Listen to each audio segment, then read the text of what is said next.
Okay, folks. Sorry about the flub with the YouTube thing. Hopefully, this works for us, and this will go well. So, we're starting to talk about the Roman persecution of the Christians, and here we have a nice Latin phrase which kind of sums up the whole nature of this.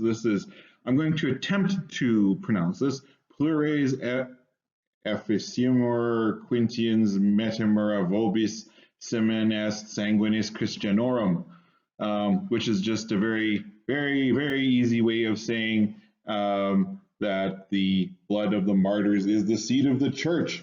Of course, that is by the great apologist Tertullian in his book Apologeticus. We will talk more about Tertullian later on. So by way of introduction, I'm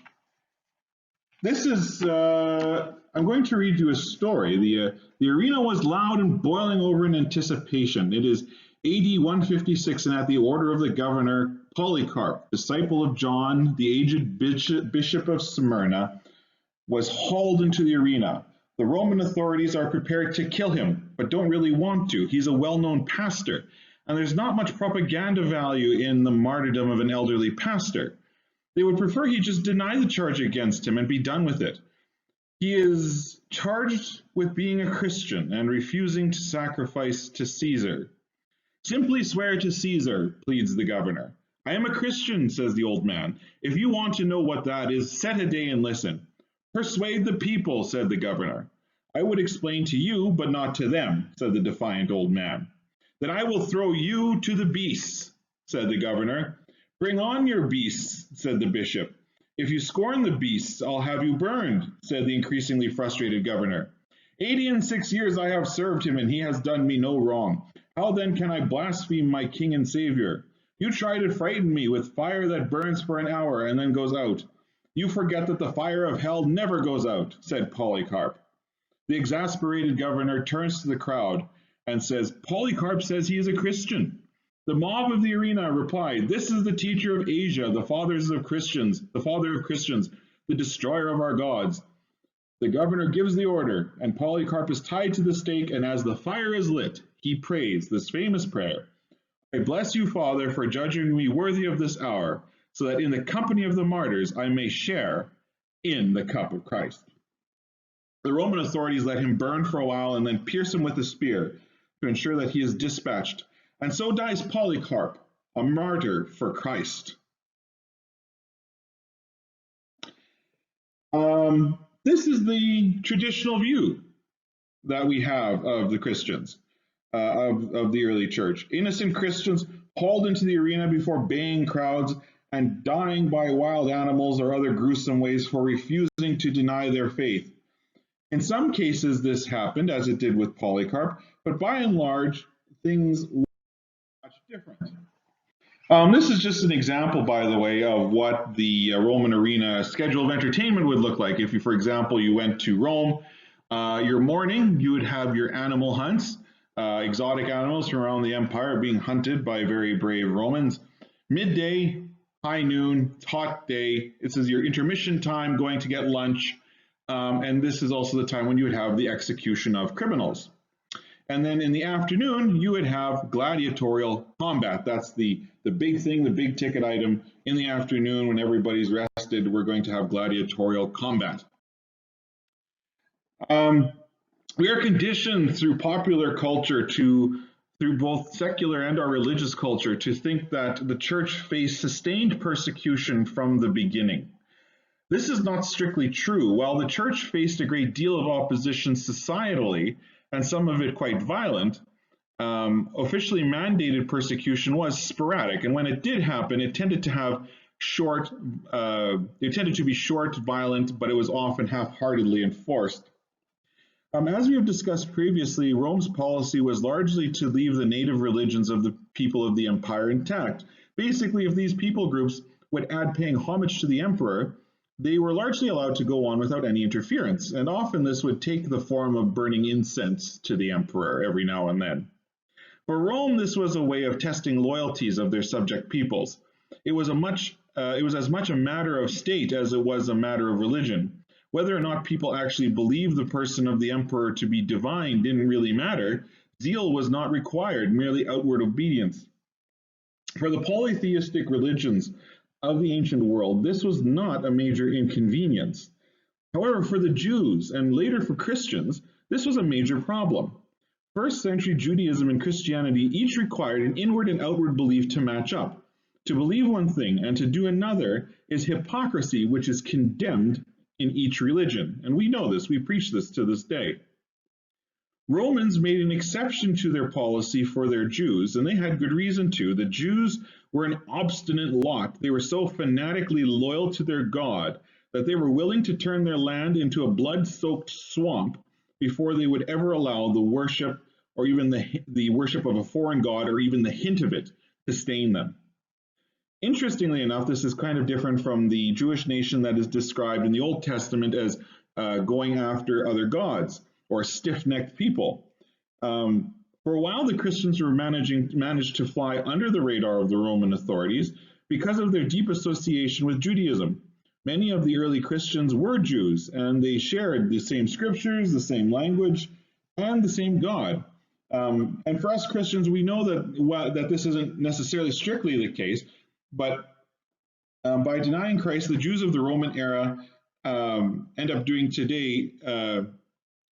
today denying the true God. So I don't know why I put that line in there. It's poorly written. But in any case, the Christians and the Jews diverge because the Jews refused to acknowledge Christ as Christ, and the Christians did, and so naturally they diverge. For the Romans, the person of Jesus is at best a superstition, and it's not worthy of taking any kind of notice with it. They didn't really see the practical difference between Jews and Christians, and this is demonstrated by the interaction between Pilate and the Jews when he tells them to judge Jesus by their own law. The Romans initially saw Christians as a sect of Judaism, and thus they fell under the exemption of Roman religious policy. The early Christians initially saw persecution not from Rome, but from the Jews. The first martyr is Stephen, who was killed for presenting the gospel in Acts 6, 7, and 8. Saul is a Pharisee of high standing, educated by Gamaliel. This is like having a Harvard degree. He terrorizes early believers by going town to town, locking them up, and approving of their murders. It's important to remember that what happened to Stephen and what Saul approved of was not a legal execution, it was murder. Around the mid-20s AD, the Romans removed the right of the Jewish leadership to pronounce and carry out death sentences. They reserved this power for their own governors and their own judges. We also see this dichotomy in Paul's later ministry when riots break out incited by local Jewish leaders and where he and his helpers are constantly arrested and beaten. The Romans eventually realized that there was a difference between the groups, and the issue of toleration became more urgent. The Jews, while zealous and intolerant of other religions, were basically a closed group. They were set apart by a distinct ethnicity, all adopted the mark of circumcision, and they lived and associated and worked largely by themselves or amongst their own people. They were not evangelistic in nature, and while they refused to sacrifice to the emperor, they didn't really seek to stop any other group from doing so. Again, the nature of evangelism. The Christians, on the other hand, talk about Jesus constantly. Their goal is to get the other people of the empire to accept him and to join their faith. They want the whole of the empire, every people, every tribe, every ethnicity, to join their religion. What's more, the church is rapidly spreading beyond the roots of its Jewish communities in Judea. They, like the Jews, refused to worship the empire, but they wanted others also to not worship the emperor. This caused a lot of suspicion to fall on them, and occasionally this boiled over into officially sanctioned persecution. Christians obtained a reputation for being different than society as a whole. Christians called themselves hagios, or saints. By this meaning set apart or different. The Christians did not conform with the greater Roman culture. We all know that conformity leads to an easier life. in secular society than distinctiveness does. How easy would it be for us if the church just simply accepted same-sex marriage or approved of abortion or premarital sex? It would be very simple. We would have approbation of the modern society, but we would lose our most deeply held beliefs in the authority of God and the scriptures. By living in a quiet, chaste, and yet distinct life, Christians were tacitly criticizing the pagan way of life. Christians denied the existence of any God but God. This put them at odds with the Greco-Roman religious worldview, which had a God for pretty much anything. Great example, I believe, is Janus, who's a two-headed God, except his head is one face faces front, one face faces back, and he is the God of doors. Go figure. But by denying these gods, which pagan society held as real, Christians got the label of atheist. And were known as atheists throughout the ancient world, which seems really weird to us. We don't think of ourselves as atheists, but in fact, in the ancient Roman world, it was very odd to not have a god. Everybody had a religion, everybody had a god, everybody had a spirit. To not have one was weird. And so when Christians were called atheists, they were called atheists because they didn't believe in the gods. They believed in God, which was weird. By stating there's only one God, the Christians are actually criticizing the Greco-Roman gods who pagans believed needed to be appeased to keep their society safe. Their crops needed to keep growing, their families needed to remain strong, and the gods provided that.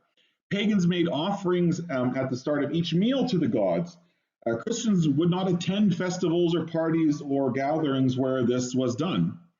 Christians rejected popular entertainments like gladiatorial combat, and we know that that was one of the major entertainments of Roman society. Early Christians took the ban on idolatry seriously.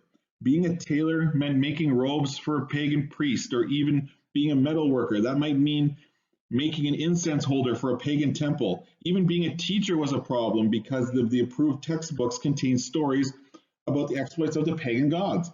Tertullian, the great apologist Tertullian, forbade Christians from being teachers for this reason.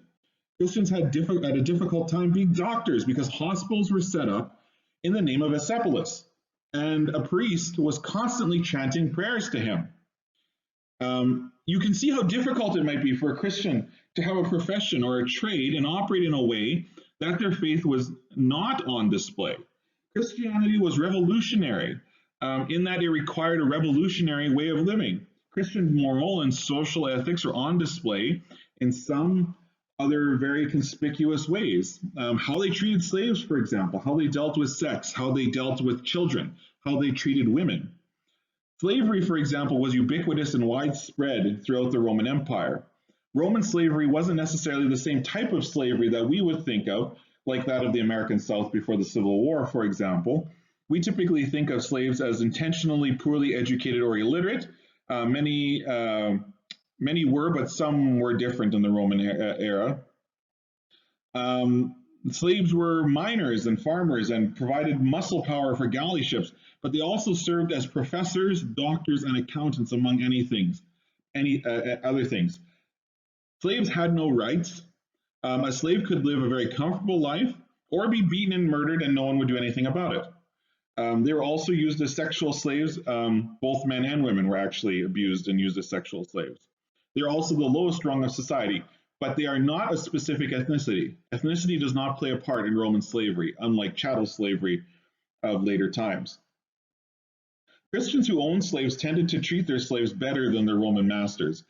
In fact, they were commanded to.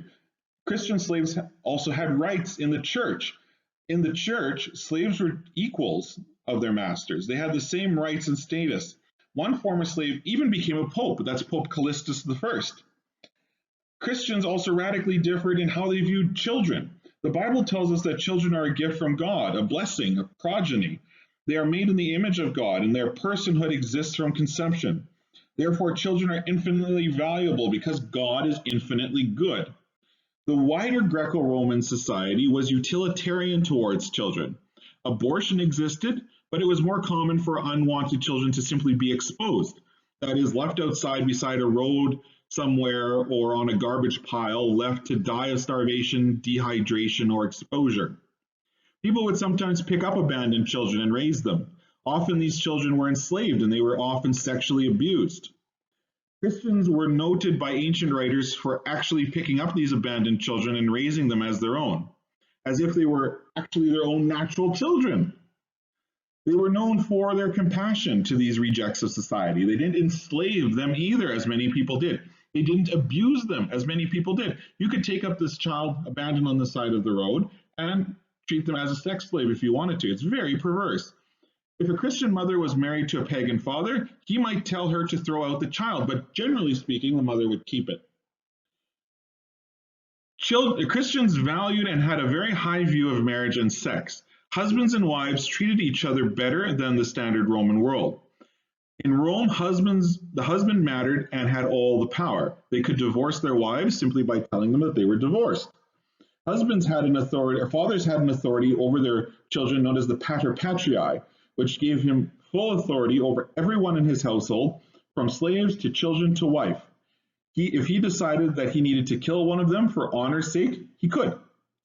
Christians treated women as fellow believers, while women were viewed with suspicion in ancient writings, and they are praised in the Bible as being amongst the earliest of Jesus' followers and among the great leaders of the church, and seeing it spread. One of the great leaders of the church, and seeing it spread quickly. Sex was seen as a holy gift in the church, intended for the marriage relationship between wife and husband. Sex in pagan society was for pleasure only. Prostitution, rape, sexual immorality, and orgies were extremely common. Interestingly, one of the common slanders of the pagans against the Christians, was that the Christians themselves were having orgies, and not just any orgies, but orgies where incest is happening. After all, Christians called each other brothers and sisters. They had love feasts. They followed the admonition of the holy kiss, a practice which was very quickly abandoned because of abuse, by the way. They were accused of cannibalism because they ate the body and blood of their Savior. Slanders against Christians and their insular nature made it easy for their enemies to incite trouble against them and made them seem like local social outcasts. In fact, one Greek writer, a guy named Lucian, wrote a satirical play which included this quote about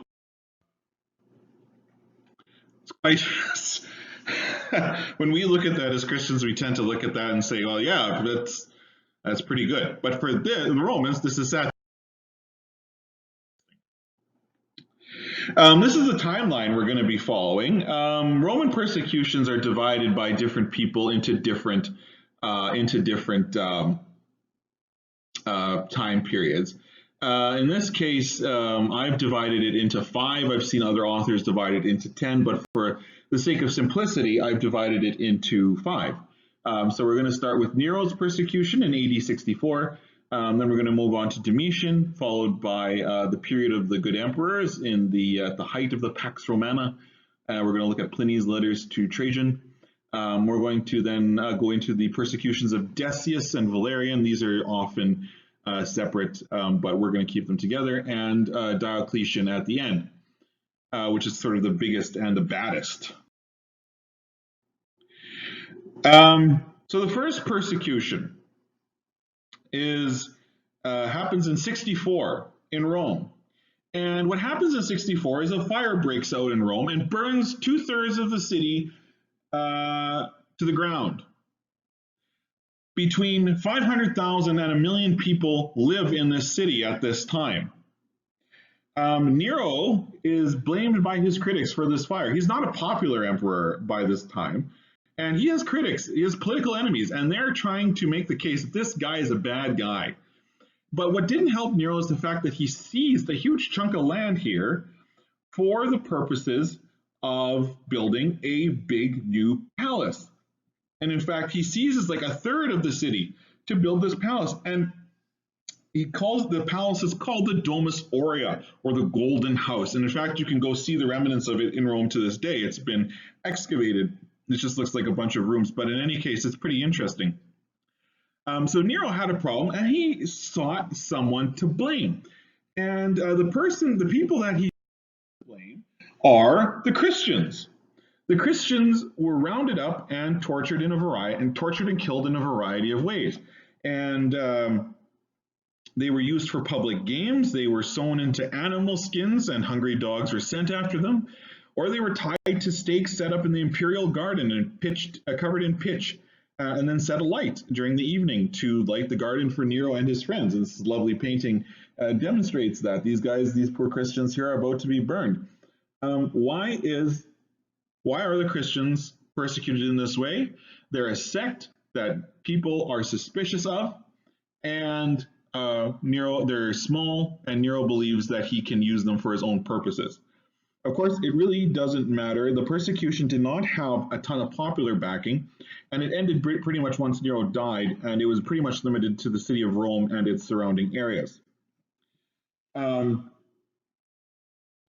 Tacitus gives us a wonderful view of this when he says, he records in the annals, but all human efforts, all the lavish gifts of the emperor, all the propitiation of the gods did not banish the sinister belief that the conflagration was the result of an order.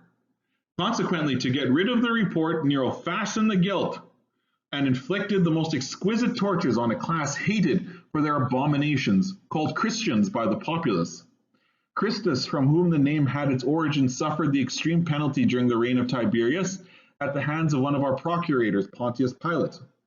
And the most mischievous superstition, thus checked for the moment, again broke out, not only in Judea, the first source of the evil, but even in Rome, where all things hideous and shameful from every part of the world find their center and become popular. Accordingly, an arrest was first made of all who pleaded guilty. Then, upon their information, an immense multitude was convicted, not so much of the crime of firing the city, as of hatred against mankind. Mockery of every sort was added to their deaths. Covered in the skins of beasts, they were torn by dogs and perished, or were nailed to crosses, or were doomed to the flames and burnt, to serve as a nightly illumination when daylight had expired. Nero offered his gardens for the spectacle, and was exhibiting a show in the circus, while he mingled with the people in the dress of a charioteer, or stood aloft on a car. Hence, even for criminals who deserved extreme and exemplary punishment, there arose a feeling of compassion, for it was not, as it seemed, for the public good, but to glut and cruelty. Wow, Tacitus is not impressed, and it seems that the people of Rome are not impressed either. They kind of see through Nero's deception. It's during the persecution in Rome that Peter and Paul are executed. Peter, of course, is very famously crucified upside down. This wonderful painting by Caravaggio depicting that. Peter allegedly said that he did not feel that he was worthy to die the same death that his Savior had died, and so he requested to be executed while upside down. Paul, on the other hand, is decapitated. Because he's a Roman citizen, he has the right to decapitation and not to be crucified. Peter does not have that right. As for Nero himself, he meets his end in 68 AD after having made a nuisance of himself, and the Senate essentially said that he was a public enemy, declaring him an outlaw, and he died in the company of his manservant, allegedly saying, "What an artist dies with me." These high people in high places are often deluded by their own splendor. In any case, that is the persecution of Nero. The next thing I want to touch on a little bit is the subject of the lordship of Caesar, because this becomes a major issue for the church going forward. Roman conquest could be brutal affairs, but the Romans did bring advantages. They brought a justice system that was designed and intended to be impartial. Roadways were built, justice was swift, clearing roads and towns of robbers and criminals was quick. The seas were cleared by the Roman navy of pirates, and an era called the Pax Romana, or Roman peace, was established. The Romans encouraged the worship of a goddess, Roma, by the conquered tribes and peoples of the empire. To worship her was seen as gratitude and also a sign of loyalty to the empire. The worship of Roma as the spirit of Rome continued throughout the pagan period, And in fact, she was one of the most popular Roman deities with temples all over the empire. However, with temples all over the empire, the worship of the emperor initially only happened with dead emperors. As an honor, it was customary for the Senate to deify dead emperors and give them godlike status. They were given temples, sacrifices, priests, etc.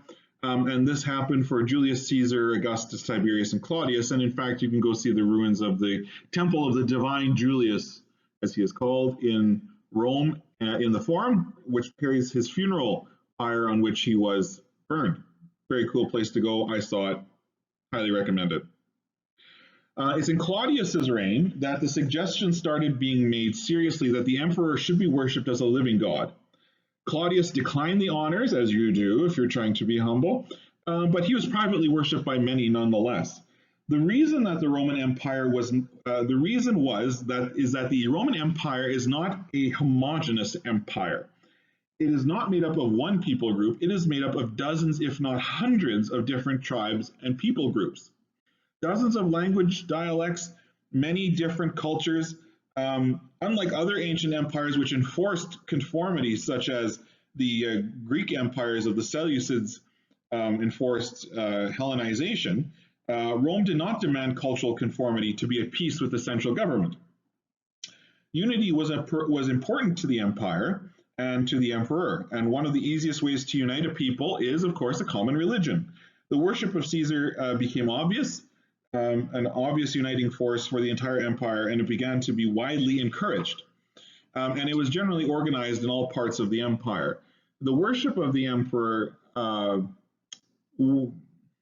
rapidly became seen as to not worship the emperor would rapidly become seen as not supporting the unity of the empire. And that could only lead up to the breakup of the empire, which was a bad thing. But the official compulsory worship of the emperor only began under the Emperor Decius in 249.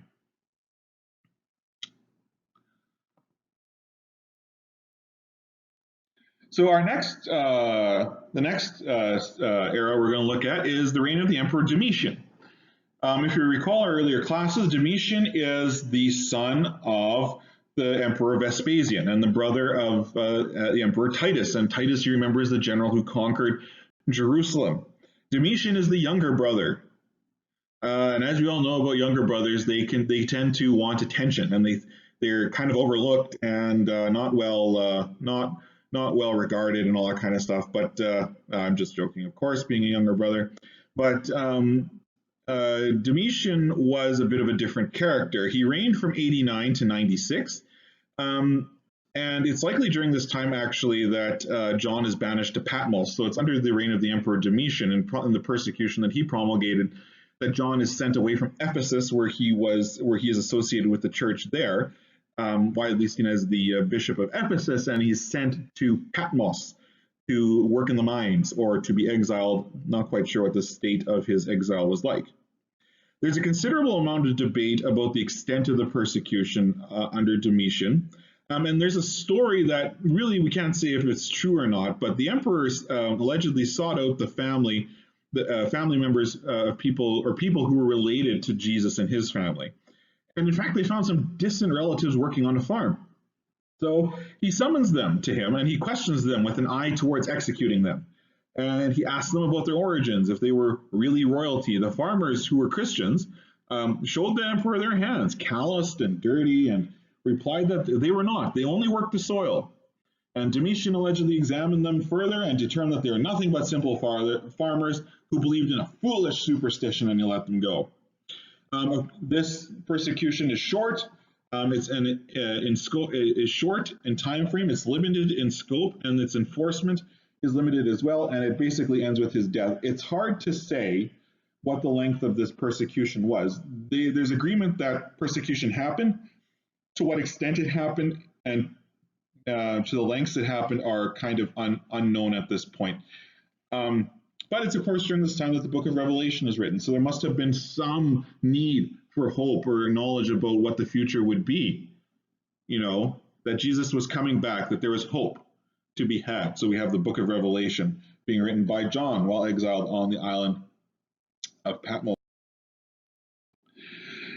Domitian is succeeded by a period known as the time of the five good emperors. And these are the five good emperors. This is a period when the empire reached its military and economic zenith. Pax Romana was at its greatest effect. The five emperors who came to power were each very competent. They lacked the cruelty and tyranny and sexual degeneracy of earlier regimes.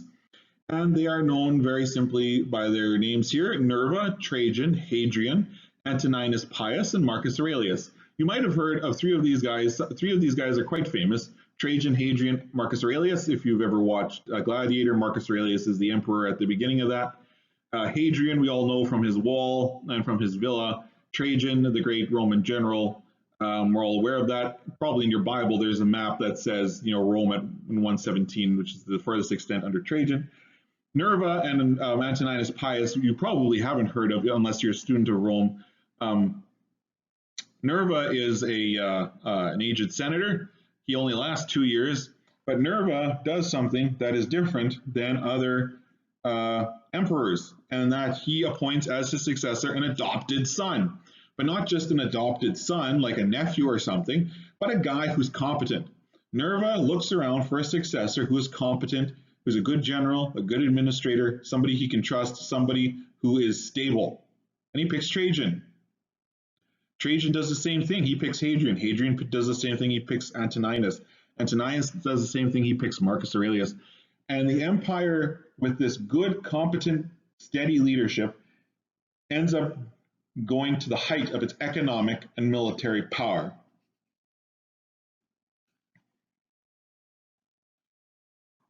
Now, these emperors are generally known as the five good emperors. And I think in a way they're good and they're not good, because they change the nature of persecution for the Christians, but only to some degree. The persecution during the time of these emperors was not manic, was not the manic sort of denounce and die persecution. It was very structured and more judicial. Example of this type of for an example of this type of persecution, we're going to look at Trajan. So here's just a little information about Trajan, and we're going to look at his relationship with Pliny the Younger, one of his governors, and how they decide to deal with the Christians. So Trajan is in fact not Italian, he is Spanish, interestingly enough. And Trajan is an excellent administrator, he's an excellent general. He spends more time on campaign with the army than he does in Rome, and he brings the empire to its greatest extent.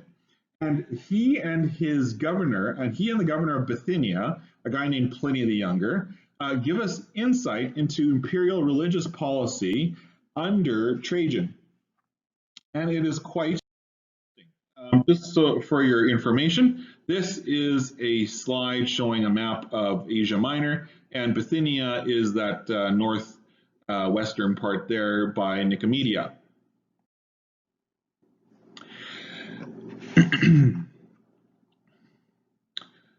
So Pliny the Younger, you may have heard of him if you've ever studied Roman history. Some scholars will call him Pliny the Younger. Latin pronunciations of the names are not my specialty, because they always recall, Latin scholars will call Julius Caesar Julius Caesar, and I'm not going to do that. So I'm calling him Pliny the Younger, and if you don't like it, that's just too bad. He's a Roman aristocrat serving as governor of Bithynia in Trajan's government, and he has a problem. And so he writes to Trajan this letter. It is my practice, my lord, to refer to you in all matters concerning which I am in doubt. For who can better give guidance to my hesitation or inform my ignorance? I have never participated in the trials of Christians. I therefore do not know what offenses it is the practice to punish or investigate, and to what extent. I have been not a little hesitant as to whether there should be any distinction on account of age, or no difference between the very young and the more mature, whether pardon is to be granted for repentance, or if a man has once been a Christian, it does him no good to have ceased to be one, whether the name itself, even without offenses, or only the offenses associated with the name are to be punished. Meanwhile, in the case of those who are denounced as Christians to me as Christians, I have observed the following procedure. I interrogated these as to whether they were Christians. Those who confessed, I interrogated a second and a third time. threatening them with punishment. Those who persisted I ordered executed, for I had no doubt that, whatever the nature of their creed, stubbornness, and inflexible obstinacy that I have no doubt that whatever the nature of their creed, stubbornness and inflexible obstinacy surely deserve to be punished. There were others possessed of the same folly, but because they were Roman citizens, I signed an order for them to be transferred to Rome. Easy thing to do. Soon accusations spread, as usually happens because of the proceedings going on, and several incidents occurred. An anonymous document was published containing the names of many Christians. Those who denied that they were or had been Christians when they invoked the gods and words dictated by me, offered prayer with incense and wine to your image, which I had ordered to be brought for this purpose together with the statues of the gods, and moreover cursed Christ, none of which those who are really Christians, it is said, can be forced to do. These I thought should be dismissed. Others, named by the informer, declared that they were Christians, but then denied it, asserting that they had been but had ceased to be some 3 years before. Others, many years, some as much as 25 years. They all worshipped your image and the statues of the gods and cursed Christ. They asserted, however, that the sum and substance of their fault or error had been that they were accustomed to meet on a fixed day before dawn and to sing responsively a hymn to Christ as a God, and to bind themselves by oath not to some crime, but not to commit fraud, theft, or adultery, not to falsify their trust, nor to refuse to return a trust when called upon to do so. When this was over, it was their custom to depart and to assemble again to partake of food, but ordinary and innocent food. Even this, they affirmed, they had ceased to do after my edict, by which, in accordance with your instructions, I had forbidden political associations. Accordingly, I judged it the more necessary to find out what the truth was by torturing 2 female slaves who were called deaconesses. But I discovered nothing else but depraved, excessive superstition. I therefore postponed the investigation and hastened to consult you, for the matter seemed to me to warrant consulting you, especially because of the number involved. For many persons of every age, every rank, and also both sexes are and will be endangered. For the contagion of this superstition has spread not only to the cities, but also to the villages and farms. But it seems possible to check and to cure it. It is certainly quite clear that the temples, which had been almost deserted, have begun to be frequented, that the established religious rites, long neglected, are being resumed, and that from everywhere sacrificial animals are coming, for which now very few purchasers could be found. Hence it is easy to imagine what a multitude of people can be reformed if an opportunity for repentance is afforded. Interesting letter, interesting letter. There's so many Christian themes in there, but seen from a pagan view, so strange. Trajan replies to Pliny, and he writes to him, "You have observed proper procedure, my dear Pliny, in sifting the cases of those who have been denounced to you as Christians. For it is not possible to lay down any general rule to serve as a kind of fixed standard. They are not to be sought out.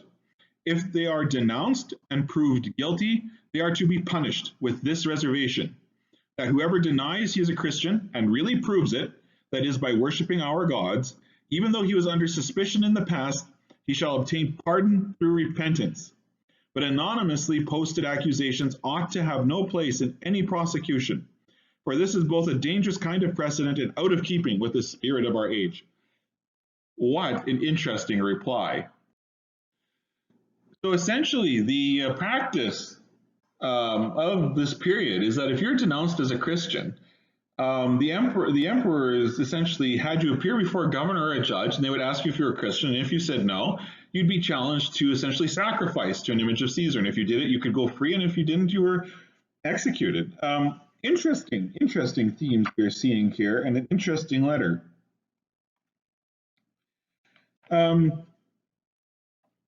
When it comes down to Hadrian, Hadrian was even a little bit with his policies. He not only prohibited anonymous denunciations, just like Trajan did, but he also required that some illegal act had to be proven against the person before they could be punished. Christians who were Roman citizens were executed by beheading, and non-Christians would be usually tortured and thrown to the animals in the arena for sport, or crucified, perhaps. Pressure for persecution and getting rid of Christians generally came from the populace and not from the imperial government. This is why persecutions tended to be limited to localities and not empire-wide. And this remained the case more or less until 250 when Decius came to power. I believe it should be 249, but in any case. So Decius institutes a new policy which required that every person in the empire on an appointed day would go to the temple and sacrifice to the god for the well-being of the emperor and the empire. They were to sacrifice in front of a Roman magistrate, who would then give them a certificate stating that they had done it. There was one exempt group, and that was the Jews. Decius's reign is a bit different than the 5 good emperors. In Decius's reign, we see several Gothic invasions. So these are barbarian tribes from the north, from the area we know as Germany, and they're invading the empire. We also have cases of plague breaking out over the empire, a pandemic, if you will. And it really seems like the gods are withdrawing their favor from the empire. The empire, once so safe and stable and secure, is now breaking apart. So he decides that it's time to reinvest in piety and to go to the gods to gain their favor.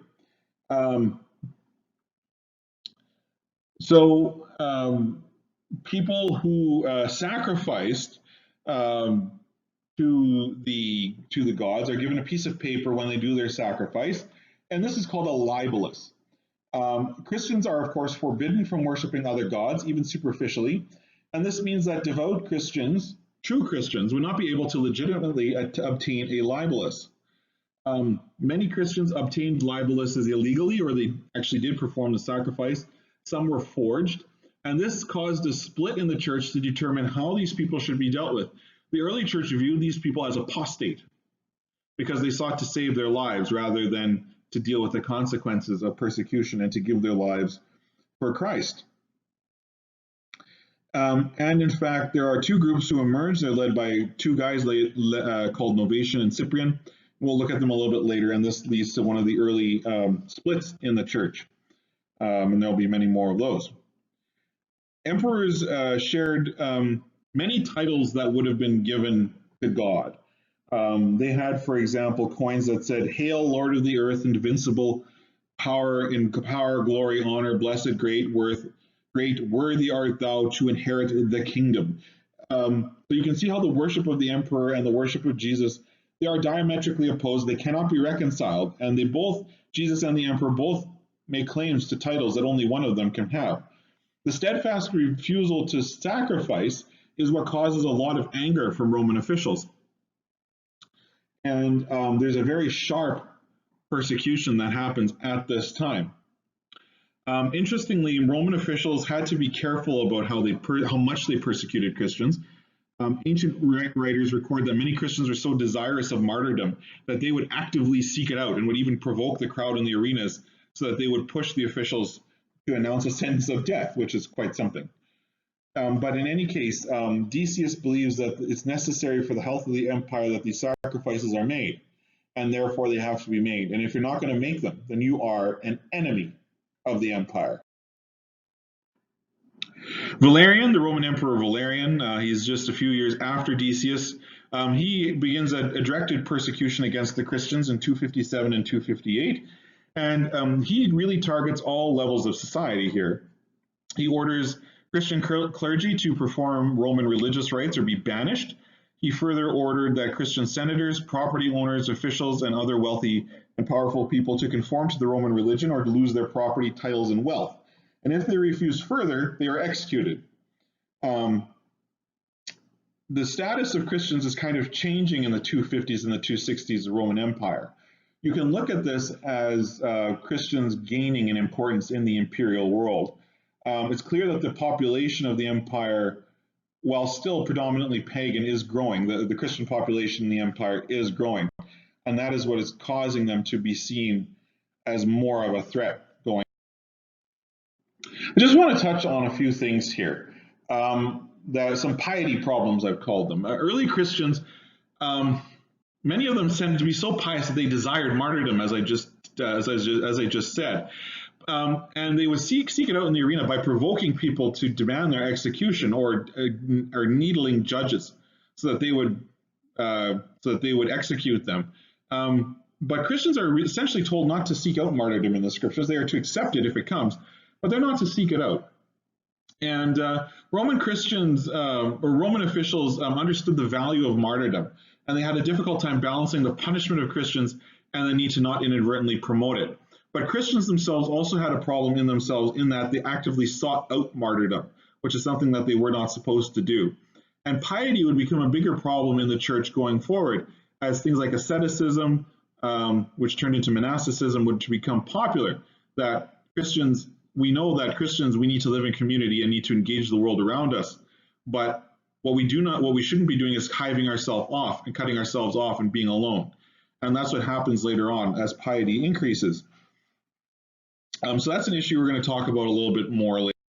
But I just want to talk about that now, just to prepare you for that. So finally, we come to Diocletian, and I've titled this "The Storm Before the Calm." This is the final persecution. This is the biggest one. This is the most severe one, and it is the longest lasting one. Diocletian is a religious conservative and was concerned about the worship of the old gods, particularly gods of higher wide scope. He saw that the gods in many areas of the empire where Christianity was dominant were being neglected, and he believed this would be detrimental to the future of the empire. And so his policy became the reinvigoration of the imperial cult, or the worship of the emperor. He viewed independent groups as dangerous, and he had an authoritarian approach to his rule. Under this system of government, the privileged status of Jewish people and the distinctiveness of the Christians was completely obvious. The Jews did not suffer much, if at all, under Diocletian because, again, they're an identifiable group with no evangelical zeal. They kept to themselves. They didn't seek out members from outside themselves. The Roman government kept their long-standing policy of exemption towards them intact, essentially. By the time of Diocletian, Christians were no longer associated in any way really with Judaism, and it was clear that they were very distinct. The emperor, therefore, believed that the Christians had no excuse for not conforming. They did not have the benefit of the exemption. Christianity was widespread in the empire by this time, and as Pliny noted to Trajan in the letter we just read, in areas where Christianity was influential, the traditional gods are being neglected. And for Diocletian, this ran counter to his deeply ingrained conservative religious values. In fact, scholars have estimated that the Christian population of the Roman Empire at the time of Diocletian, around the year 300, is about 6 million, or 10% of the total population. That is big. That is an influential group, even though they're a minority. Christianity tended to be different in that time as well. It tended to be more urban than rural. Rural people stuck with the old gods. Pagan means farmer. That word pagan is a word for peasant or farmer. And so they tended to stick with the old gods in the rural areas. And this is an indication of an idea that is on the up and up. If it's more popular in the cities than it is in the rural area, it is the up and coming idea. Consider for yourself now the question in our time, what is more popular in the cities? Christianity or secularism?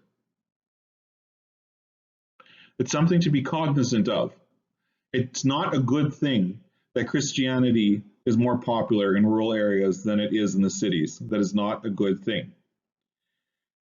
But in any case, back to Diocletian. So Christians are growing at this time in numbers and influence, and particularly in the eastern half of the Roman Empire. Their presence is being felt in architecture, in literature, in art, in government, in all sorts of places. Churches are no longer being confined to homes. And in fact, purpose-built church buildings start existing at this time. The church in Nicomedia, Nicomedia is Diocletian's capital. It's his city where he has his palace. there was a church that was built overlooking the imperial palace complex. And you can imagine an emperor who believes very highly in the old religion would be very scared that that would make the gods angry. In fact, in areas like North Africa, Egypt, Tunisia, Algeria, the worship of the old gods was rapidly dying out. And in Alexandria, became a very influential city in the early centuries of the church. Their bishops held a lot of sway over Christians all over the empire. And Alexandria, founded by Alexander the Great, was rapidly becoming a Christian city and losing its pagan character. So the persecutions of the Christians under Diocletian are really driven by the elites in government and the people these are the people who really believe in the old pagan religion. The common people of the empire are not as supportive as they have been in the past, simply because they are the ones who are adopting these new ideas, or they don't see much point in persecuting them because they don't see much of it. I have there is an occasion where Diocletian and his co-emperor in the East disagree on the nature of the persecution to be felt. They didn't agree on how much persecution needed to go on. Diocletian and Galerius, Diocletian initially believed that the purging of the military and the government of Christians would be enough to appease the pagan gods, but Galerius, his co-emperor, insisted that more had to be done. They had to be exterminated. The story goes that they were arguing about this when Galerius proposes they send a messenger to the oracle of Didyma to find out what the gods wanted. Now, the oracle of Didyma is a priestess who sits in the temple of Apollo at Didyma. Didyma is in Asia Minor. The oracles of Apollo at Didyma and Delphi were renowned for giving prophecies, usually in a very cryptic form. The messenger, generally you would present a sacrifice, and then you would ask your question, and then the oracle would deliver a message from the god Apollo to you, and the message would be in some sort of cryptic kind of form. If you've ever seen documentaries of Nostradamus, you'll know what these things look like, because they look exactly kind of like that. So the emperor sent a messenger to the oracle of Didyma, and the messenger returns, and he says, and the emperors ask him, what does she say we should do? And they were told, the just on earth hindered the ability of Apollo to speak. And when they asked who the just were, they were told the just are Christians. Interesting. Again, is this an instance of God using pagan and using pagan religion for his own purposes? Is it like when Saul called up the ghost of Samuel and Samuel rebuked him? Who knows? But it's a very interesting oracle nonetheless. The great god Apollo is prevented from speaking by the just on earth, by Christians. Anyway,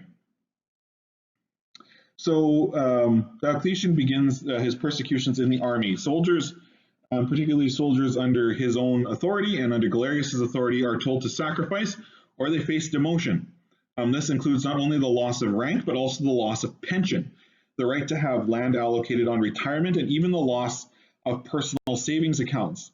But the death penalty was not yet.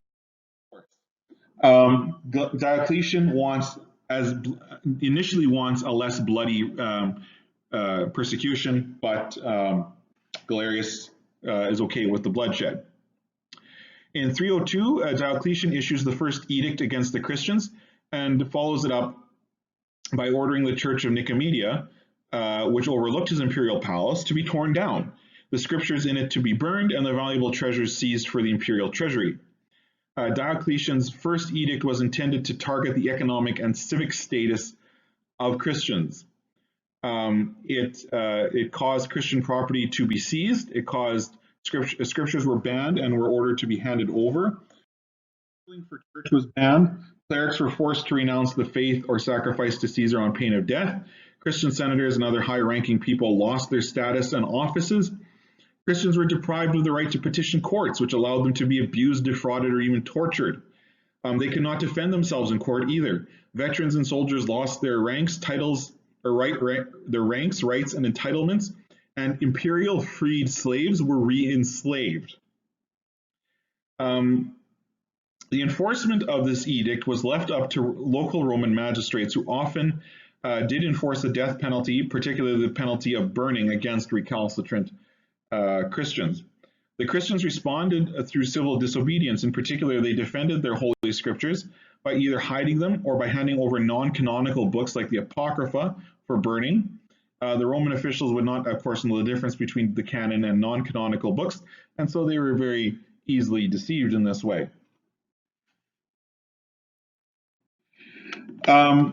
Just to go back to the edict is enforced strictly enforced in the eastern half of the empire, and the Christians there suffered quite a bit.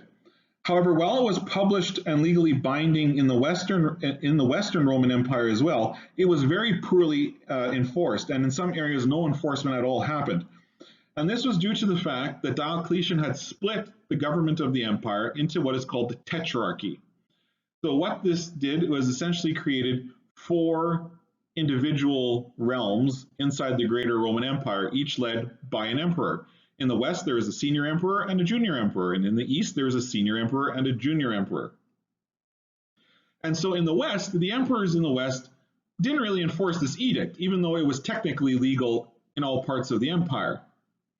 And Diocletian issued a second edict that targeted Christian clergy later on, and the result was that Roman jails were so filled to overflowing with clerics that regular criminals would in fact be set free.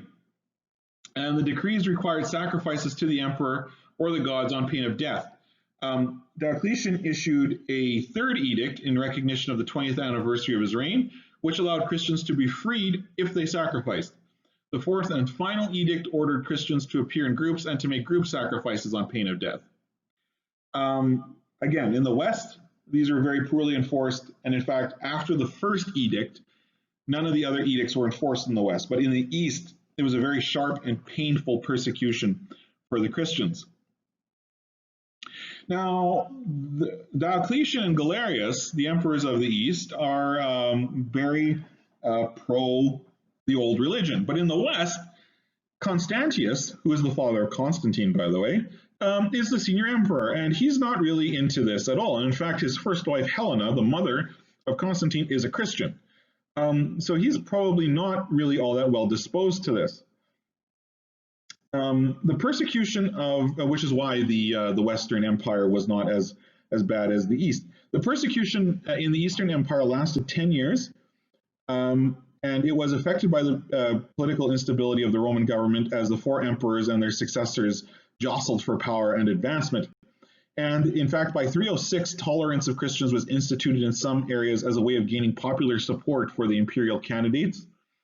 And in fact, persecution ended in 313 officially when Constantine the Great makes Christianity a legal religion in the Roman Empire through the Edict of Milan. And in 380, the Edict of Thessalonica makes Christianity the official religion of the Roman Empire. So this is the, in short form, the persecution of Christians. As you can see, it's different than perhaps you might have thought it was. It's generally localized or regionalized. It's generally, they're usually sharp, but they're usually short in duration. And while Christians did die in the arena, as we have seen, they weren't necessarily always being sought out and persecuted. And in fact, under the 5 good emperors, we see even that there's a judicial process to dealing with them. That brings us to the end of this presentation. It's taken us about an hour to get here. I apologize again for the technical difficulties in our live stream. The internet connection here in Grunthal is, well, at least at my house, is pretty terrible. So we will probably either do it this way again next time, or yeah, we'll try and find a way. I'll make it work. I'll let you know what's going on. Thank you all for listening, for being patient with me, for helping me get this thing on track. And hopefully you're enjoying this as much as I am enjoying teaching you. If you have any questions, feel free to email me. You all have my email address.